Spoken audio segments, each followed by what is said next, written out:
100년 전, 이 조선 땅에, 이 한반도에 민노아라는 그러한 선교사님이, 여러분 저 충북 지역 있죠? 충북 지역에서 열심히 선교 활동을 하셨습니다.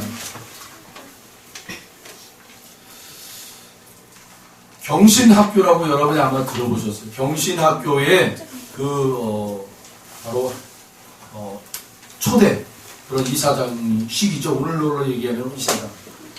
경신학교를 세우신 분이고, 그 다음에 저기 종로 5가에 가면 연동교회라고 있어요. 연동교회. 그 연동교회를 세우신 그러한 선교사님이십니다. 민노아 선교사님. 그리고 이분은 우리 한국교회에 찬송가 있잖아요. 초대 찬송가. 그 찬송가의 집필자이시면서 찬송가 위원으로서 활동을 하셨어요. 그래서 이분의 찬송가가 지금도 우리 찬송가에 수록이 되어 있어서 많은 분들이 찬송을 부를 때마다 힘을 얻고 위로를 받습니다. 이 민노아 선교사님은 조선인들을 너무나 사랑했기 때문에 조선 땅에 들어와가지고 주 예수 그리스도를 정말 그 사랑을 전하는 일에 온 힘을 다 썼어요. 그러다가 자기 아내와 두 자녀를 조선 땅에 묻히게 되죠. 그 광경을 보았던 많은 조선인들이 이 민노아 선교사를 찾아와가지고 얘기를 합니다. 당신이 전하는 그 하나님, 당신이 전하는 그 예수, 그 하나님이 어떤 분이길래 당신이 그렇게 고통스러워하느냐? 라는 거예요. 자기 조선인들이 보니까 이 사람 와가지고 맨날 사람들한테 핍박받고 맨날 전한다라는 게 하나님이요 예수님이라는데 그럼 보기 좋아야 되잖아요. 그런데 아내가 시름시름 앓다가 죽고 두 자식도 시름시름 앓다가 죽고 아무런 기쁨이 없는 거예요. 조선 사람들이 물어보는 거예요. 하도 궁금해가지고 당신이 전하는 그 하나님이 누구길래 당신이 그렇게 고통스러워하느냐? 그 조선인들의 질문에 이 선교사님이 찬송가를 만들어서 불렀어요. 찬송가 96장. 이분이 지은 찬송이에요. 우리 함께 찬양합니다.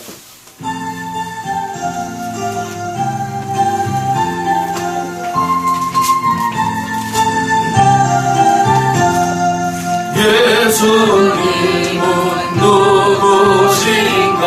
우는 자의 위로와 없는 자의 음성이며 전한 자의 높음과 잡힌 자의 노임되고 우리 기쁨 되시네. 예수님은 누구신가? 약한 자의 강함과 눈먼 자의 빛이시며 병든 자의 고침과 죽은 자의 부활되고 우리 생명 되시네. 예수님은 누구신가? 주한 자의 정함과 죽을 자의 생명이며 죄인들의 증거와 멸망 자의 구원되고 우리 평화 되시네. 예수님은 누구신가? 온 교회의 머리와 온 세상의 구주시며 모든 왕의 왕이요 심판하신 주님 되고 우리 영광 되시네. 아멘. 네, 조선인들이 이 민노아 선교사에게 정말 질문을 한 거예요. 정말로. 당신 도대체 그 예수를 전하는데 그 예수 때문에 당시 이렇게 고통스러운 모습을 보니 정말 그 예수가 누구냐 하고 궁금해서 물어본 거예요. 그랬더니 이 선교사님이 이 찬송가 96장을 작사 작곡해서 불러줬다라는 거예요. 여러분 힘들 때마다 예수님이 누구신가 한번 이 찬송가를 부르시면서 깊이 여러분이 그 예수님을 만나시길 바랍니다. 오늘 시편 139편은 하나님이 누구신가에 대하여 우리에게 답하고 있습니다. 여러분, 하나님은 누구십니까? 오늘 본문은 세 가지로 답을 하고 있습니다. 첫째, 하나님은 모르는 것이 없으신 분입니다. 하나님은 전지전능하신 분이라고 얘기하고 있다는 거예요. 어떤 신학교에서 한 학생이 시험을 치르는데 답을 잘 모르겠는 거예요. 그래서 할 수 없이 답안지 맨 끝에다가 이렇게 썼습니다. God knows all. 하나님은 모든 것을 아십니다. 교수님이 그 시험지 답안을 보고는 얼마나 기가 막혔는지, 그래서 그 교수님이 이렇게 점수를 매겼다고 합니다. God gets A and you get F. 하나님은 A요, 너는 F다. 오늘 시편 말씀에서 다윗은 5번에 걸쳐서 주께서 아셨나이다 라고 고백하고 있습니다. 시인은 하나님이 나를 살펴보시고 나를 아시며 나의 모든 행위를 익히 아신다고 고백합니다. 하나님은 얼마만큼 나를 아실까요? 2절로 3절에 보시면 주께서 내가 앉고 일어섬을 아시고 멀리서도 나의 생각을 밝히 아시오며 나의 모든 길과 내가 눕는 것을 살펴보셨으므로 나의 모든 행위를 익히 아시오니. 하나님은 나의 일거수일투족과 언행 심사를 다 알고 계십니다. 모르시는 것이 아무것도 없습니다. 4절에 나와 있듯이 여호와여 내 혀의 말을 알지 못하시는 것이 하나도 없으십니다. 하나님은 나의 내면의 깊은 것을 아시며 나의 과거와 현재와 미래를 아십니다. 이것이 다윗의 고백입니다. 하나님은 우리를 잘 알고 계십니다.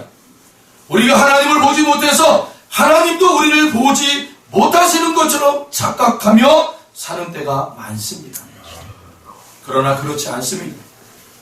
하나님은 나의 모든 것을 보시며 나의 모든 것을 알고 계십니다. 나의 앉고 일어섬을 하시며 멀리서도 나의 생각을 통촉하시며 나의 길과 눕는 것을 감찰하시며 나의 모든 행위를 익히 아시니 나의 혀의 말을 알지 못하시는 것이 하나도 없으십니다. 사랑하는 성도 여러분, 이 사실이 나에게 불안을 줍니까? 하나님이 나를 너무나 잘 알고 있다는 이 사실 앞에 불안하십니까? 평안하십니까? 어떤 엄마가 아이의 책상에 엄마가 보고 있다 라는 문구를 써서 붙여 놓았다는 거예요. 그리고 그 옆에다가 큰 눈알 2개를 그려놨대요.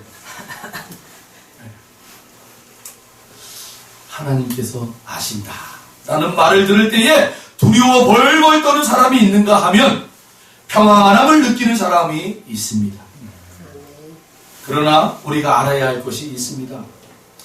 그것은 하나님이 나를 아시는 지식 속에는 하나님의 사랑이 담겨 있다는 것입니다. 하나님께서 나를 아십니다. 내 허물도 내 죄도 모두 알고 계십니다. 그럼에도 불구하고 나를 사랑하시는 것입니다. 성경은 말씀합니다. 주께서 나의 앞뒤를 둘러싸시고 내게 안수하셨나이다. 둘러싸시고 라는 말을 달리 표현하면 감싸주시고 라는 표현입니다. 내 지나온 삶과 내 앞으로 살아야 될 삶과 주님은 나의 과거와 현재와 미래를 다 감싸 안고 계시는 분이라는 거예요. 아멘. 그리고 나를 안수해 주시는 분이십니다. 안수가 뭐예요, 여러분? 축복의 통로예요. 그래서 어느 교회는요, 목사님이 매월 첫 시간 있잖아요. 매월 첫 시간, 첫 새벽 시간에 온 교회들을 다 나오게 해요. 그래서 그 시간은 뭐 2시간, 3시간 그렇게 새벽 기도를 했대요. 왜요? 새벽 기도의 시간에 말씀을 한 5분 정도 전하고 안수 기도를 해주는 거예요. 다. 요 앞에서 나오시면 다 앉아요. 앉으면 목사님 내려가서 안수 기도 해주고. 그게 그 교회의 전통이에요. 그래서 왜 목사님이 이런 전통을 세우셨습니까? 뭐 다른 거는 몰라도 우리 성도님들이 하나님 앞에 축복받는 것, 그거 하나님 가장 기뻐하시는 일이 아닙니까? 그래서 그 일만큼은 그 축복의 통로로 안수를 항상 합니다. 뭐 그게 무슨 신학적으로 잘못됐다, 못됐다, 뭐 그런 거 따질 이유가 아니죠. 하나님이 안수하시는 것은 여러분 다른 거 아니에요. 축복을 주기 위함. 아멘. 창세기 16장을 보면 하갈이라는 여인이 나와요. 하갈.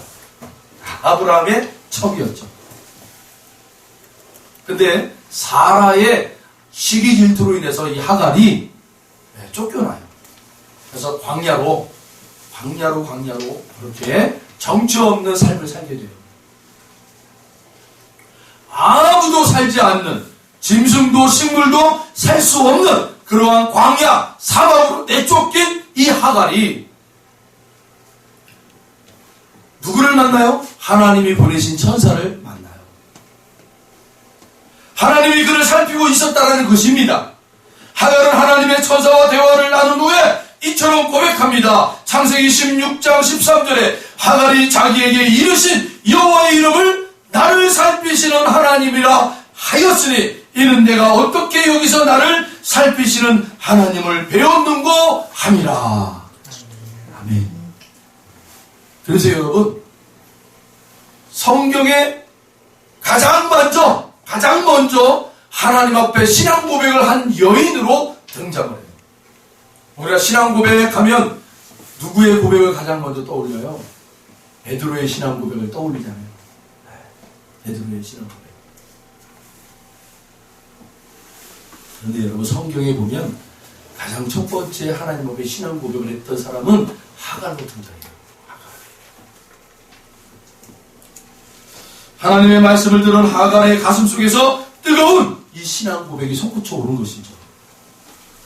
하나님은 누구신가에 대한 최초의 신앙 고백을 한 사람 바로 하갈이었어요.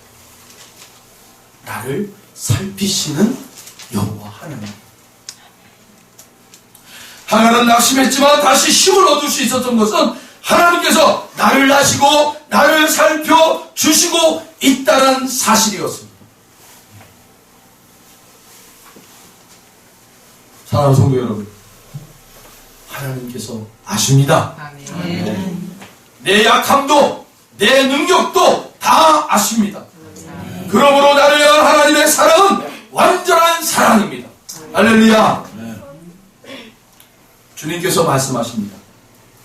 사람이 감당할 시험 밖에는 너희가 당할 것이 없나니 오직 하나님은 미쁘사 너희가 감당하지 못할 시험 당함을 허락하지 아니하시고 시험 당할 즈음에 또한 피할 길을 내사 너희로 능히 감당하게 하시느니라. 아멘. 아멘.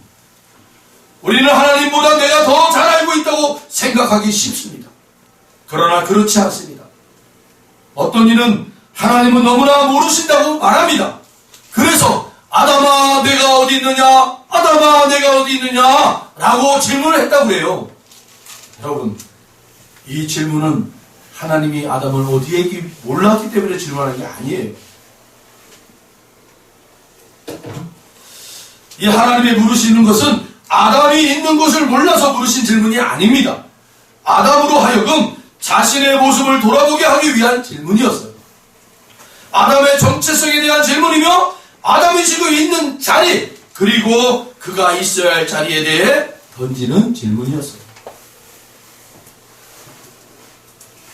오늘 이 예배 시간에 이 하나님이 아담아 내가 어디 있느냐 라는 이 질문이 저와 여러분의 심령 속에 들리길 바랍니다. 우리 그리스도인들의 정체성을 하나님 말하고 있고, 그리고 무엇보다 저는요, 야, 아담아, 내가 어디 있느냐라는 요 질문에 바로 내가 있어야 할 그 자리가 바로 이 자리인데 너 왜 그 자리를 떠났니? 라는 그런 하나님의 질문이라는 것을 꼭 기억하시기 바랍니다. 우리가 있어야 할 자리에, 우리가 있어야 할 자리에 떠나시라. 그 있어야 할 자리가 어디예요? 기도하는 자리요, 말씀과 씨름하는 자리입니다. 아멘. 그리고 무엇보다 중요한 자리는 어디예요? 생명을 얻어야 할 자리. 전도의 자리. 오늘 내가 누리는 평안과 위로는 하나님께서 나를 알고 계신다는 사실에서 비롯된다는 것을 여러분 꼭 기억하시길 바랍니다. 세상 사람은 몰라도 하나님이 나를 아신다는 것이 매우 중요합니다.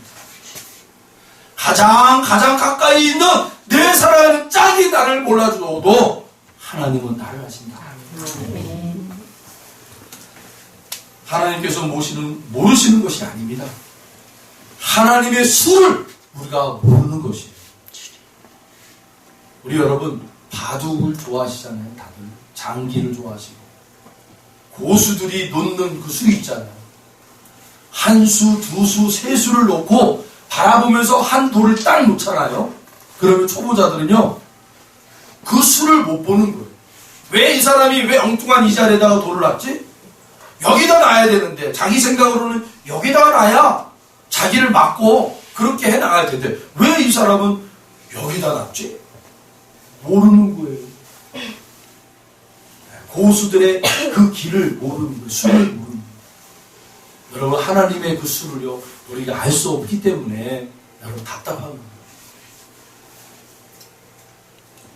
그런데 사랑하는 성도 여러분, 믿음의 자녀 중에 욥은 그 하나님의 수를 몰랐지만 그 하나님의 수를 향하여 욥이 어떻게 고백합니까? 그러나 내가 가는 길을 그가 아시나니 그가 나를 단련하신 후에는 내가 순금같이 되어 나오리라. 할렐루야. 하나님의 수를 우리가 어떻게 알아요? 그러나 욥은 아주 멋지게 그 하나님의 수에 대하여 모르지만 어떻게 고백을 하고 있어요? 그 하나님이 놓는 수에 우리가 이런저런 모양으로 삶으로 우리가 경험하는 자리에 서게 되잖아요. 그런 모든 것들이 나를 단련시키신다. 할렐루야. 그래서 우리의 믿음이 순금같이 나와서 하나님 앞에 정금 같은 순금 같은 믿음을 드릴 수 있는 사람들로 세우시는 하나님. 할렐루야. 저희 교회의 이 목회의 가장 핵심은 바로 이거예요. 뭐 수가 아닌, 여러분 많고 적음이 아닙니다. 여러분도 제 설교를 들으면은, 아, 우리 목사님의 이 목회 방향은 이런 방향이구나라고 어느 정도는 아실 거예요. 아멘. 저는 여러분과 저가 계속해서 하나님 앞에 우리의 믿음을 단련시키는 그 자리. 그래서 하나님이 원하시고 기뻐하시는 그 순금과 같은 믿음을 소유하여 하나님이 어느 때든지 하나님이 내놔라 할 때 우리가 내놓을 수 있는 자. 그 삶의 현장에서 그렇게 믿음의 순금과 같은 모습으로 하나님 앞에 올려드리는 산 제사장의 모습이 돼야 되는 것이죠. 네. 여러분 저는 그것을 위해서요 다 포기할 거예요. 저는 그것을 위해서 다 포기할 거예요. 그것만을 위해서 여러분과 함께 달려갈 거예요. 네. 둘째로 하나님은 계시지 않는 곳이 없으신 분이라는 거예요. 둘째로 하나님은 무세무세하신 분이십니다. 하나님은 어디에나 계십니다. 풀물 속에도 계시고 물 가운데 불 가운데도 계십니다. 옥중에도 계시고 수술실에도 나와 함께 계십니다. 다니엘의 세 친구들이 던져진 사자굴에도 계십니다. 어느 날 한 아이가 주일이 되어 교회에 가고 있었어요. 우리 저 셋둥이 아이들처럼. 상은이, 지은이, 은석이처럼 주일이 되니까 교회에 나가자고 이렇게 가고 있었어요. 그런데 이 아이를 잘 알고 있었던 동네 한 아저씨가 이제 골탕을 먹여주기 위해서 이 아이가 교회 간다는 걸 알고 있었거든요. 골탕을 먹이려고 아이를 불렀어요. 얘야, 오늘은 일요일인데 너 어디 가니? 네, 교회 가요. 그랬더니 이 아저씨가 알고는 그렇게 물어봐요. 너 하나님 있는 거 진짜 믿어? 그러니까 이 아이가 그럼요 대답했어요. 이 아저씨가 골탕 먹이려고 그런 거예요. 야, 그 하나님, 네가 믿는 그 하나님을 나에게 알려줘봐. 그럼 내가 지금 당장 너와 함께 교회 갈게. 그랬더니 이 아이가 뭐라고 대답한 줄 아세요? 이렇게 그 아저씨한테 얘기했대요. 아니요, 아저씨가 하나님이 없다라는 것에 대해서 저한테 알려줘봐요. 그러면 지금 당장 아저씨랑 여기서 같이 있을게요. 교회 안 가고. 여러분, 어느 쪽이 더 쉬울까요? 하나님을 보여달라고 하는 것이 더 쉬울까요? 하나님이 안 계신다는 것을 나한테 확인해 주는 게 더 쉬울까요? 여러분, 성경은 얘기합니다. 하늘을 보고 땅을 보고 세상 만물을 보라는 거예요. 그러면 그 속에 하나님의 영광이 깃들어 있다라고. 저 땅 길가에 그냥 널브러져 있는 들불조차도 때가 되면 새싹이 올라오고 정말 파랗고 아름다운 자태를 뽐내며 그렇게 하늘을 향하여 그가 가지고 있는 바 모든 것을 찬양하고 있더라는 거예요.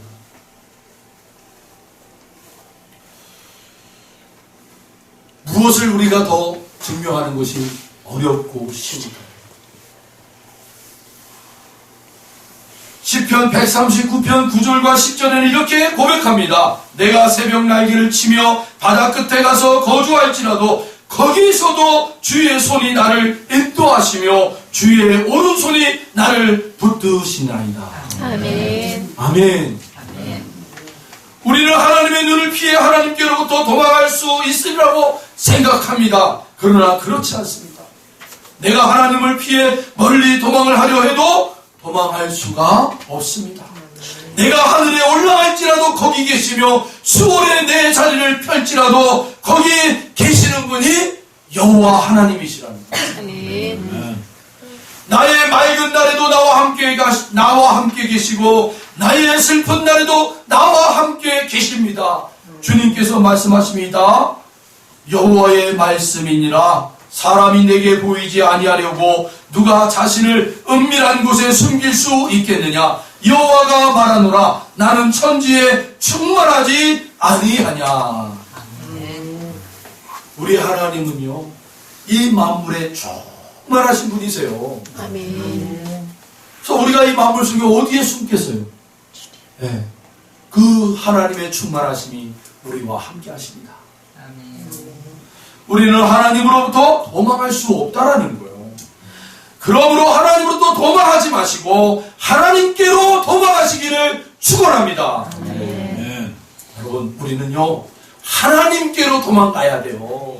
세상을 등지고 하나님께로 달려가셔야 돼요. 할렐루야. 그것이 우리의 능력이 되는 것이고 그것이 우리의 소망이 되는 것입니다. 9.11 테러가 있을 당시에 저 미국에 무역센터가 여러분 이렇게 비행기에 충돌해 돼가지고 막 무너졌잖아요. 세계 무역센터가. 그때 거기서 어떤 경찰관들이 그렇게 얘기를 했대요. 여러분 도망가세요.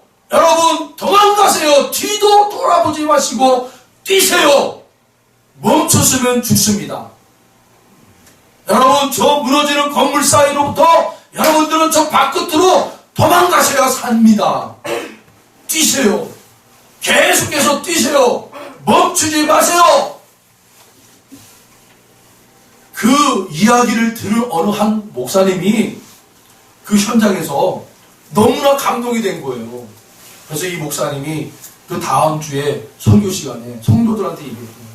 여러분, 세상으로부터 등지고 주님 품으로 도망가십시오. 뛰어가십시오. 그래야 삽니다. 아멘. 여러분, 경찰관의 그 호소 소리 때문에 수많은 사람들이 살아났대요. 우리가 흔히 그러잖아요. 아예 건물이 무너지는데 왜 그 조금만 비껴나면 되는데 살 수 있는데 아니래요.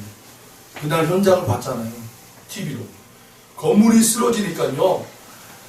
이 수십 킬로까지 건물 잔해와 흙더미로 가득 차 있는 거예요. 그러니까 여러분, 거기서 어떤 일이 벌어지는지 아무도 모르는 거예요. 그리고 여러분, 거기는 맨하탄, 아주 세계의 중심지 아닙니까? 숨을 못 쉬었대요, 사람들이. 이 흙더미가 갑자기 확 쏟아지니까 숨을 못 쉬어가지고, 호흡기 때문에 질환 때문에 죽는 사람도 있었고, 차로 다쳐가지고 죽는 사람도 있었고, 별의별 사람들이 다 있었대요. 죽는 사람들이. 물론 건물 내에서 살던, 건물 안에 있었던 사람들도 죽었지만 건물 밖에 있는 사람들도 많이 죽었대요. 그래서 경찰관들이 도망가라, 뛰어가라, 얼른 저 밖으로 나가야 된다.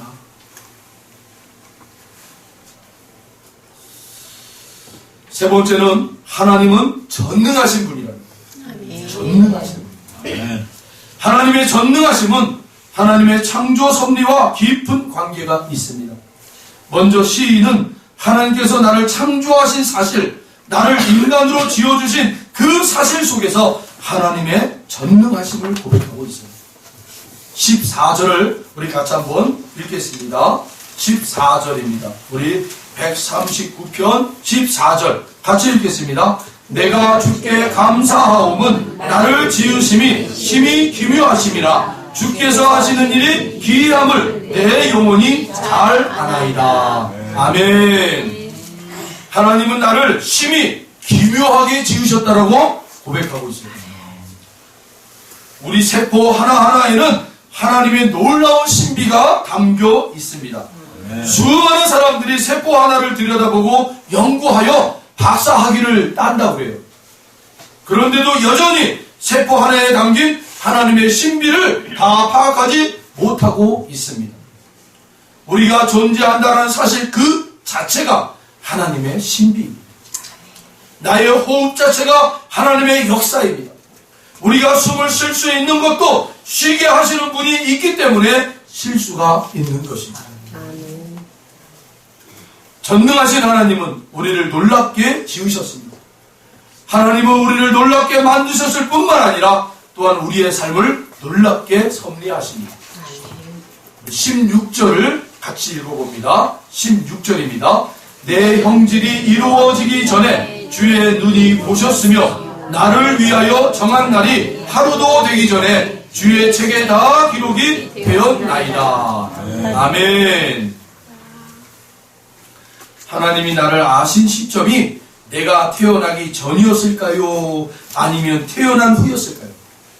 오늘 성경에는 우리가 태어나기 전이라고 고백하고 있어요. 아멘. 내 형질이 이루어지기 전에 주의 눈이 나를 보셨다라고 해요. 나를 아시고 그리고 나의 형질을 지으신 것입니다. 뿐만 아니라 하나님은 나를 위한 놀라운 계획을 가지고 내 삶을 빚어 가십니다.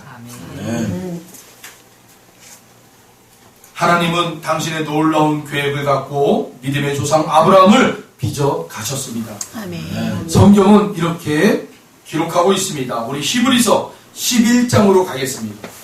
히브리서 11장 8절로 10절 신약 성경 히브리서 11장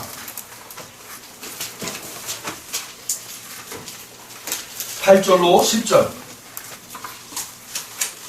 다 찾으셨으면 아멘. 아멘. 우리 다 같이 합독하겠습니다. 8절로 10절입니다. 믿음으로 아브라함은 부르심을 받았을 때에 순종하여 장래의 유업으로 받을 땅에 나아갈새 갈 바를 알지 못하고 나아갔으며 믿음으로 그가 이방의 땅에 있는 것 같이 약속의 땅에 거류하여 동일한 약속을 유업으로 함께 받은 이삭 및 야곱과 더불어 장막에 거하였으니 이는 그가 하나님이 계획하시고 지으실 터가 있는 성을 알았음이라. 아멘. 할렐루야. 예. 하나님께서 아브라함을 통하여 놀라운 계획을 가지고 그의 삶을 통하여 빚어나가시는 그런 하나님의 모습을 성경은 그렇게 기록하고 있을 것입니다. 여러분, 여기에 우리가 참으로 중요한 것이 있어요. 뭡니까? 하나님이 우리의 삶의 자리에 들어오셔서 우리의 인생을 빚어가실 때에 여러분, 우리에게 필요한 게 뭐예요? 믿음이 필요합니다. 아멘. 따라해 보실까요? 믿음이 필요하다. 믿음이 필요하다. 믿음이 없으면 하나님이 나의 삶의 자리에 들어오셔서 빚어가시는 그 하나님의 세밀한 손길을 여러분 느낄 수가 없어요. 바라볼 수가 없어요. 사랑하는 성도 여러분, 오늘 이후로 하나님 앞에 믿음을 달라고 기도하시기 바랍니다. 아멘. 믿음이 깨어나게 하나님을 허락해달라고. 믿음이 깨어나셔야 깨어나셔야 여러분, 나의 삶의 자리에서 하나님이 나의 인생의 자리에서 빚어가시는 그 하나님의 놀라운 손길을, 인도함을 바라볼 수 있어요. 아멘. 그게 살아있는 존재예요. 아멘. 그것이 아무리 신앙생활을 여러분 수십 년 동안 해도 나의 삶의 자리에 그 하나님의 세밀한 손길과 인도함을 받지 못하고 있다면 성경은 얘기합니다. 그 자들이 바로 죽은 자더라고요.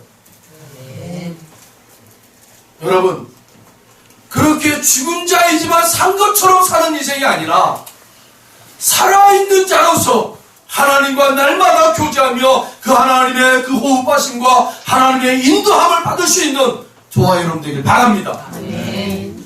그러기 위해서는 여러분, 우리가 하나님의 자리에 있어야 돼요. 우리가 있어야 할 그 자리, 기도하는 자리, 말씀 가지고 씨름하는 자리, 그래서 내 믿음이 장성한 분량을 얻는 그날까지 여러분 분투하셔야 돼요. 아멘. 할렐루야. 아브라함을 향한 하나님의 계획이 있었죠. 하나님은 계획을 갖고 아브라함을 불러 고향과 친척과 아버지의 집을 떠나 하나님이 지시하는 땅으로 나아가게 하셨습니다. 수많은 여정을 가는 동안 하나님께서 그의 삶을 이끌어 가셨습니다. 실패도 있었죠. 좌절도 있었어요. 그러나 마침내 모리아산까지 가서 독자 이삭 하나님 앞에 바치는 그 자리까지 가게 됩니다. 여러분, 독자 이삭을 바치는 의미가 뭐라고 얘기했어요? 아브라함 자신을 전체 하나님 앞에 드리는 거라고 그랬잖아요. 네. 믿음은요, 나를 하나님 앞에 전체 오픈하는 거예요. 나의 삶의 모든 영역의 자리를 다 하나님 앞에 드리는 거예요. 그게 믿음의 완성이에요. 그래서 아브라함을 뭐라고 그래요? 믿음의 조상이라고 얘기하잖아요. 믿음의 조상. 하나님 그렇게 만드신 거예요. 그리고 수많은 믿음의 후손들이 이제 그 믿음의 조상을 어떻게 하나님이 믿음의 조상으로 세웠는가를 바라보게 하시는 거예요. 하나님. 여러분 안에 그런 소망이 있으시길 바랍니다.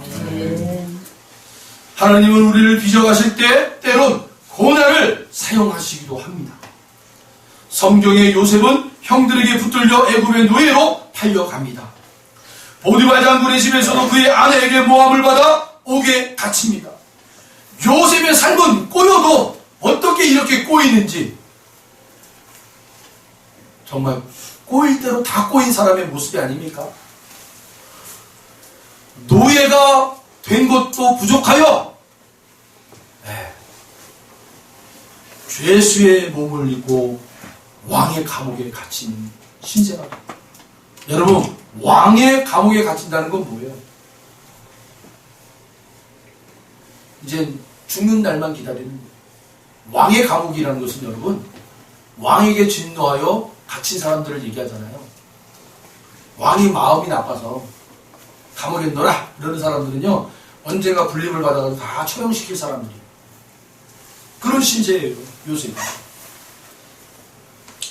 그러나 우리는 요셉의 일생을 다 잘 알고 있잖아요.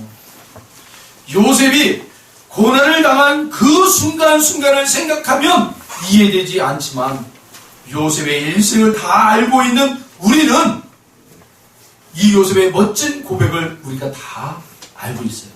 창세기 39장 2절 여호와께서 요셉과 함께 하심으로 형통한 자가 되었다는 말씀이 그대로 이루어졌음을 알고 있어요. 아멘. 성경에서 얘기하고 있는 형통한 삶이란 어떤 삶이라는 거예요? 우리가 형통한 삶을 살기를 원합니다 라고 얘기하는데 이 형통한 삶은 여러분 뭐예요?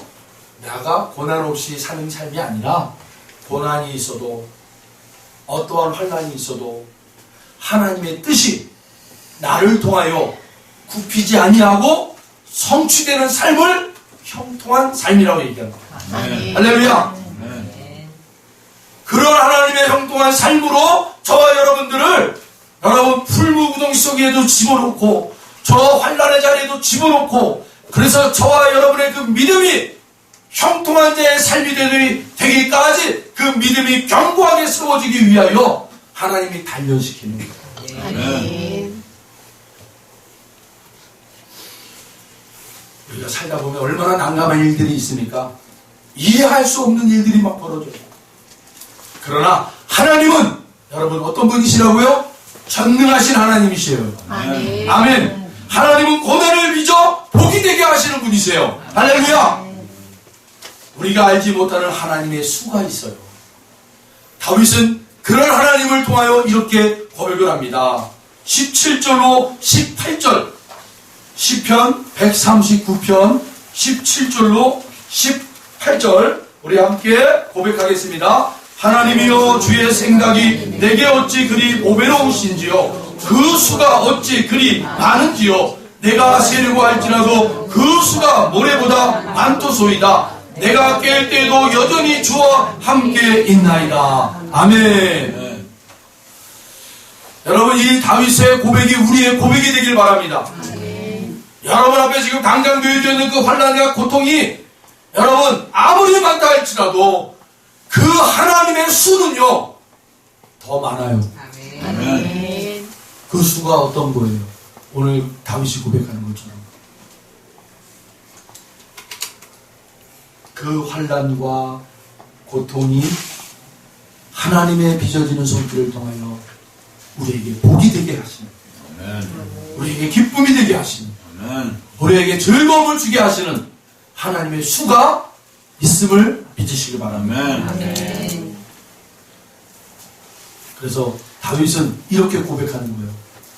23절로 24절 우리 같이 고백하겠습니다. 23절 24절 하나님이여 나를 살피사 내 마음을 아시며 나를 시험하사 내 뜻을 아옵소서 내게 무슨 악한 행위가 있나 보시고 나를 영원한 길로 인도하소서. 아멘.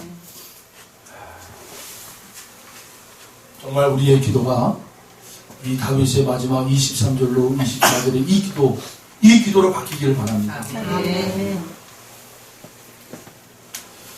그동안 전지전능하신 하나님보다 내가 더 많이 안다고 생각했습니다. 하나님은 아무것도 모르신다고 생각했고 나의 억울함을 모르시는 것처럼 원망했고 나의 은밀한 죄를 모르시는 것처럼 마음대로 살았습니다. 계시지 않는 곳이 없으신 하나님, 어디 하나 계시는 하나님의 눈을 나는 피할 수 있다고 생각했습니다. 나를 지으시고 빚어가시는 전능하신 하나님을 생각하지 아니하고 절망했습니다. 그러나 시인은 이렇게 기도합니다. 하나님, 저의 어리석음을 용서하여 주시옵소서. 하나님이여 나를 살피사 내 마음을 아시며 나를 시험하사 내 뜻을 아옵소서. 내게 무슨 악한 행위가 있나 보시고 나를 영원한 길로 인도하소서. 아멘. 이 시인의 기도가 우리의 기도가 되기를 소망합니다. 이 시인의 고백이 우리의 고백이 되기를 소망합니다. 하나님을 믿으십시오. 전지전능하신 하나님, 무소부재하신 하나님, 그리고 전능하신 하나님의 살아계심과 일하심을 믿으시길 바랍니다. 그리고 그 하나님의 놀라운 은혜와 사랑의 역사 속으로 담대히 걸어가시는 사랑하는 성도 여러분 되시기를 축복합니다. 기도하겠습니다. 하나님 감사합니다.